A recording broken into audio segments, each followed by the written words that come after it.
चीन अभी तक अपनी हेकड़ी से बाज नहीं आया है। वो लगातार भारत पर दबाव बनाए हुए है।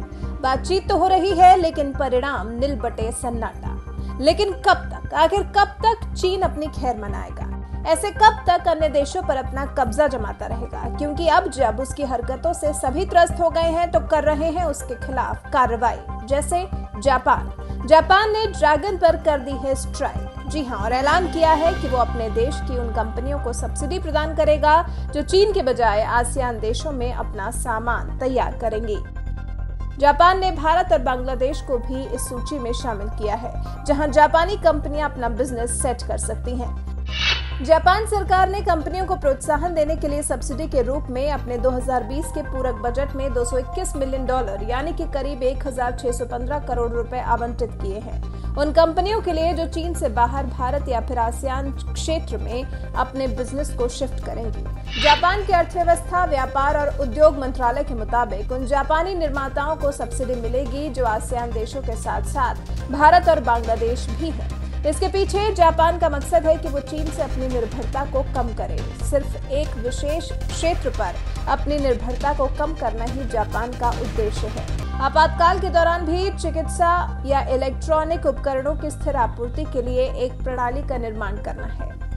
अभी जापान का हाल कुछ ऐसा है कि जापानी कंपनियों की आपूर्ति श्रृंखला वर्तमान में चीन पर बहुत ज्यादा निर्भर करती है और जब चीन का बर्ताव कुछ ऐसा है जापान के साथ भी वो वही अपनी विस्तारवादी नीतियों को अंजाम देने में लगा है, तो अब जापान ने ड्रैगन पर कर दी है स्ट्राइक। कोविड का जिम्मेदार भी चीन को ही ठहराया जा रहा है, पूरी दुनिया में जिससे त्राहिमाम है। इसकी वजह से चीन से आयात लगभग आधा हो गया है, लेकिन जीडीपी को ठीक करने के लिए अब काम तो पूर्ण रूप से खोलने होंगे।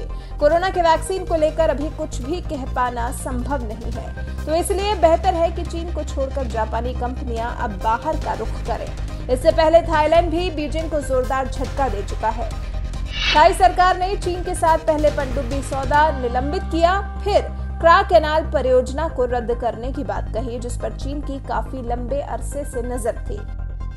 उसके बाद अब जापान का चीन पर हमला। आपको बता दें, जापान और चीन के बीच में सेनकाकू द्वीपों को लेकर विवाद है। चीन जापानी नियंत्रण वाले क्षेत्रों पर अपना दावा जताता रहा है। बावजूद इसके जापानी कंपनियों की आपूर्ति श्रृंखला सिर्फ चीन पर निर्भर थी। हालांकि पहले महामारी की वजह से कटौती की गई और अब जापान चाहता है कि उसकी कंपनियां चीन के बजाय भारत और आसियान देशों का रुख करें। ऐसी कंपनियों को प्रेरित करने के लिए सब्सिडी दी जाएगी, ऐसा जापान ने ऐलान किया है। इस पर आपकी क्या राय है, हमें कमेंट कर जरूर बताएं।